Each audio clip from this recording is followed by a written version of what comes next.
थोड़े से जमीन के लिए चाचा को मार डाला, थोड़ी सी दौलत के लिए भतीजा को मार डाला, हिंदू मार दिया, मुसलमान मार दिया, यादव मार दिया, ब्राह्मण मार दिया, ठाकुर मार दिया। कहा गद्दी हम लेंगे, हम लेंगे, हम लेंगे, तुम मरो। अरे कोई लेकर गया, लेकिन मन है कि देखो मानता नहीं है। जिस चीज से हमारा कोई लेना देना भी नहीं, 10-5 साल थोड़े दिन के लिए, और आज सूचना दे दे दादा मर गए, खेल खत्म। हाड़ जरे जो लाकड़ी, केस जरे जो घास, लकड़ी पर रख करके जला दिया। सूरज की तरह से चमकता हुआ चेहरा, सोने की तरह से चमकती काया शरीर, घंटे 2 घंटे में जलकर मुट्ठी भर राख में बदल गई। मिट्टी मिट्टी में मिलकर मिट्टी हो गया। और जब घर पर आते हैं तो पहले तो सूचना दिया दादा मर गए। अब कब तक रोओगे आप? फिर माया ने खींचा। अरे कहा दादा को भूल जाओ, घर में नाती पैदा हो गया। नाती पैदा हो, दादा तो बुढ़े हो गए थे, भूल जाओ। ये देखो कितना सुंदर घर में नाती पैदा हुआ। लड्डू बांटो गांव में, लड्डू बांटो, मंगल गीत गाओ, कीर्तन करो, नाती पैदा हो गया। ये कर्म देखो माया का कितना विचित्र है। उधर दुख, इधर सुख दे दिया। कहा नाती पैदा हो गया। ये देखो बहू को नौकरी मिल गई, बहू एसडीएम बन गई, छोड़ो दादा को। रिजल्ट आ गया, बहू एसडीएम बन गई इटावा में। अरे कहा तो बड़ी खुशी की बात, लड्डू बांटो, गांव वालों को पूरी खिलाओ, मेरी बहू एसडीएम बन गई, बेटा मेरा मिनिस्टर बन गया, छोड़ो दादा को, कहाँ गए। एक तरफ भूलना, एक तरफ आगे बढ़ना, सफर करना, ये सब मायाकृत रचना जीव को भुलाती है। 2-4-10 दिन तक रोना गाना, इसके बाद ब्रह्मभूत तेरही मना देंगे। तेरही, ब्रह्मभूत तेरही हिंदू लोग मनाते। अब वहाँ क्या सूचना दोगे आप? तेरही के पहले पूरे गांव जवार में कागज के टुकड़े पर एक नोटिस सूचना लेकर के आपने भेज दिया। उसमें क्या लिखते हो कि मेरे पूजनीय दादाजी का क्या हो गया? क्या हो गया? अरे कहा रोने की जरूरत नहीं, ट्रांसफर हो गया। क्या हो गया? कहा मरे नहीं, खबर आ गई, दादा मरे नहीं, डेड नहीं, ये तो शरीर मरा है। दादा का ट्रांसफर हो गया। इटावा के वास से, यहाँ के आवास से निकलकर कहाँ चले गए? स्वर्गवास। उनका आवास केवल बदल गया। आवास माने घर होता है। कहा इटावा का सरकारी बंगला तो गया, इटावा की कोठी गई है, लेकिन दादा को स्वर्ग में आवास मिल गया। कहाँ मिल गया? और हिंदू लोग ये मानते, हिंदू धर्म की, मुसलमान भी मानते, ये मानता है कि स्वर्ग हमारी धरती से बहुत सुंदर है, ऐसा माना जाता स्वर्ग वैकुंठ। इसीलिए अब बताओ, एक खराब जगह से अच्छी जगह दादा पहुंच गए तो खुशी नहीं होगी?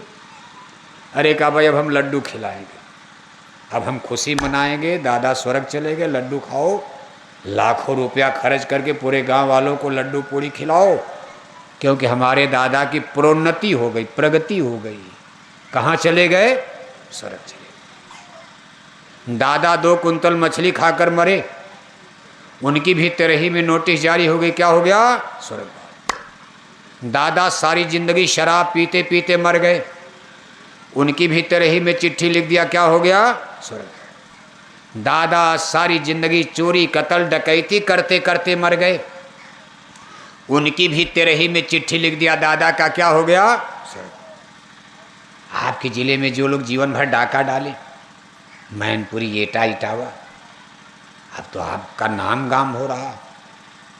इटावा की हिरानी का कितना बड़ा नाम है, लेकिन किसी जमाने में मैनपुरी, एटा, इटावा दिन में भी बसें चलना, पुलिस लगाकर बस भेजी जाती थी मैनपुरी, एटा, इटावा में। दिन डूबने के पहले बाद हिम्मत नहीं पड़ती थी कोई अकेले गाड़ी लेकर चला जाए। मैनपुरी, एटा, इटावा। अब जो लोग जीवन भर डाका डालते डालते मर गए, उनकी भी तेरही में आपने लड्डू खाया होगा। उनकी भी तेरही में जब सूचना आपके घर आई थी तो क्या लिखा गया था कागज पर कि मेरे भी पूजनीय दादाजी का क्या हो गया? स्वर्ग। बताओ, सब स्वर्ग चले गए, पूरा इटावा। तब तो भगवान का नरक खाली पड़ा होगा, भगवान ने झूठे नरक में मेहनत किया होगा। जब कोई मुलजिम जेल में जा ही नहीं रहा है, सरकार ने इतना करोड़ रुपया लगाकर इटावा में जेल खाना क्यों बना जब कोई नहीं जाएगा? आखिर जेल बनाया गया तो किसी कारण से तो बनाया होगा।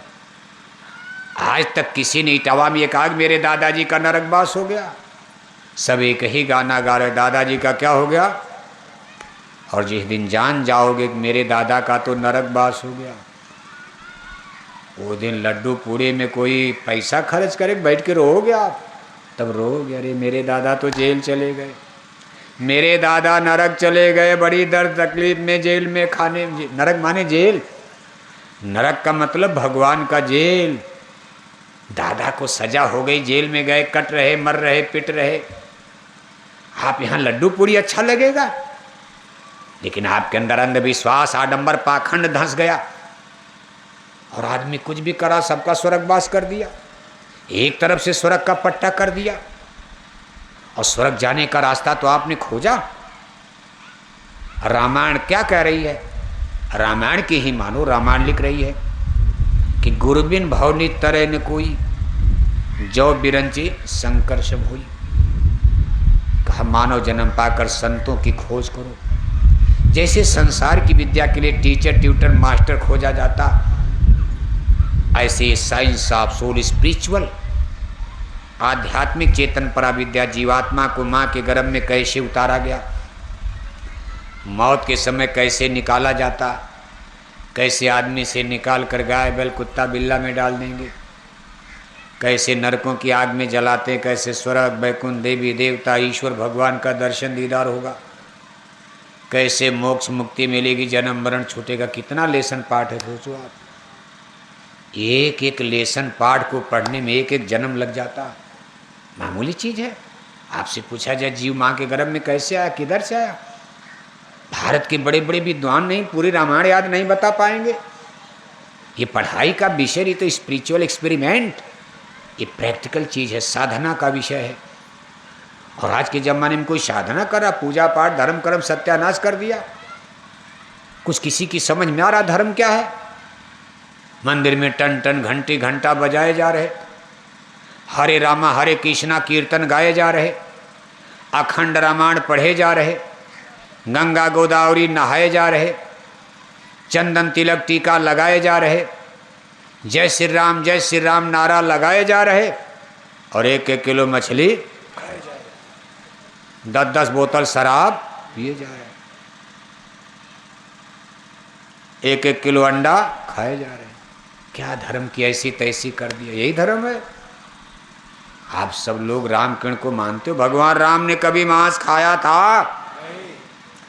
भगवान जोगेश्वर श्री किरण जी महाराज कभी मांस खाए थे? रामायण गीता वेद भागवत शास्त्र पुराण में कहीं मांस खाना लिखा है? अब नहीं नहीं तो कर रहे हो, लेकिन मानोगे नहीं आप, अहिरानी में भी नहीं मानोगे आप। अहिरानी है, इटावा तो बहुत बड़ी अहिरानी, इसको ब्रज प्रदेश कहा जाता।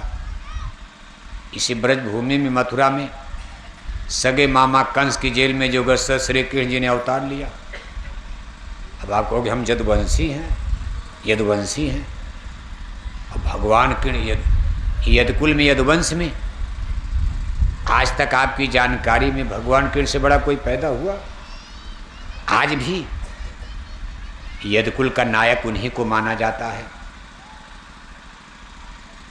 लेकिन भगवान श्री कृष्ण को माखन चोर कहा गया। चोरी उन्होंने भी किया, जैसे लोग कहते भाई यादव लोग चोरी करते हैं, ऐसा माना जाता है। लेकिन आज के याद कोई मुर्गी चोर हो गया, कोई बकरी चोर हो गया, मुर्गी चुराने लगे, बकरी चुराने लगे। भगवान कृष्ण ने चोरी किया लेकिन माखन चोर नाम पड़ा, मुर्गी चोर नहीं पड़ा। उन्होंने अपने जीवन में कहीं मांसाहार किया ही नहीं। और जब अर्जुन को उपदेश दिया है तो उसमें स्पष्ट कहा सत्य हिंसा परमो धर्म। हे पार्थ, सत्य और अहिंसा धर्म के फंडामेंटल प्रिंसिपल हैं। ज़्यादा तिकड़म धर्म में नहीं है, बहुत ज़्यादा पढ़ना उढ़ना नहीं, रात भर रामायण पढ़ो। जिस दिन भगवान कृष्ण ने अर्जुन को उपदेश दिया, रामायण थी भी नहीं। रामायण तो बहुत बाद में लिखी गई। उन्होंने अर्जुन को सरल उपदेश दिया है। कहा धर्म को समझना चाहते हो, बस दो चीज जान जाओ, सत्य और अहिंसा। सत्य ईश्वर का सांकेतिक नाम है। सत्य ही ईश्वर है, ईश्वर ही सत्य है। सत्य माने सत्य बोलना नहीं है। इस ब्रह्मांड में भगवान से सत्य कुछ है ही नहीं, केवल सत्य परमात्मा। धरती भी महाप्रलय में मिट जाएगी, सूरज चंदा तारे भी पुराने होकर खत्म हो जाते, महाप्रलय उसको कहते। लेकिन एक परमात्मा है जो कभी नष्ट नहीं होता, और परमात्मा से प्रकट हुई आत्मा भी अमर है, नष्ट नहीं होती। आत्मा और परमात्मा के बीच में एक कड़ी है। जैसे लट्टू को आप रस्सी से बांधकर हाथ में लटकाते हो, ऐसे आत्मा कहीं भी रहे लेकिन परमात्मा उसको छोड़ते नहीं। गजब का रिश्ता है। परमात्मा एक डोर के द्वारा उसको बांधे रहते हैं, क्योंकि तो सत्य है कि परमात्मा की ही अंश आत्मा है। सारी आत्माएं, सारी रूहें रब की हैं, सारी रूहें खुदा की हैं। एक ही अल्लाह ताला खुदा रब्बुल आलमीन ने सारी खिलकत जहान को पैदा किया। आत्मा क्यों चल जाए? जैसे बच्चा बच्ची कहीं जाए, मेले में है, कहीं भी है, माँ बाप की निगाह उन पर रहती है, जानकारी बनाए रहते भाई कहीं बच्चा हमारा गुम ना हो जाए, मेला ठेला में कहीं खो ना जाए, कोई लूट करके मार करके ख़त्म न कर दे। थोड़ा सा लापरवाही हुई तो घटना हो जाती, हम आप नहीं बचा पाते। लेकिन भगवान तो भगवान है। भगवान की आत्मा को कोई धोखा दे पाएगा? भगवान को धोखा देगा। हमारे आपके बच्चे बच्चे के लिए धोखा हो जाता, लेकिन भगवान की आत्माओं के लिए कोई धोखा नहीं दे सकता। इसलिए आत्मा कहीं रहेगी, एक डोर के द्वारा भगवान से जुड़ी रहती है। इस डोर को वेद वाणी, ब्रह्म वाणी, अनहद वाणी, अनहद नाद हिंदू ग्रंथों में कहा गया।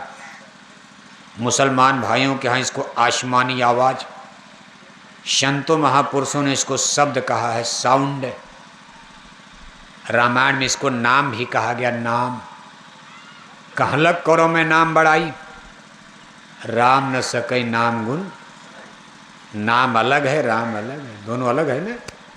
तब तो लिखा कहलक करो मैं नाम बढ़ाई, राम न सके नाम गुण। राम भगवान है, नाम उनकी आवाज़ है, शब्द है।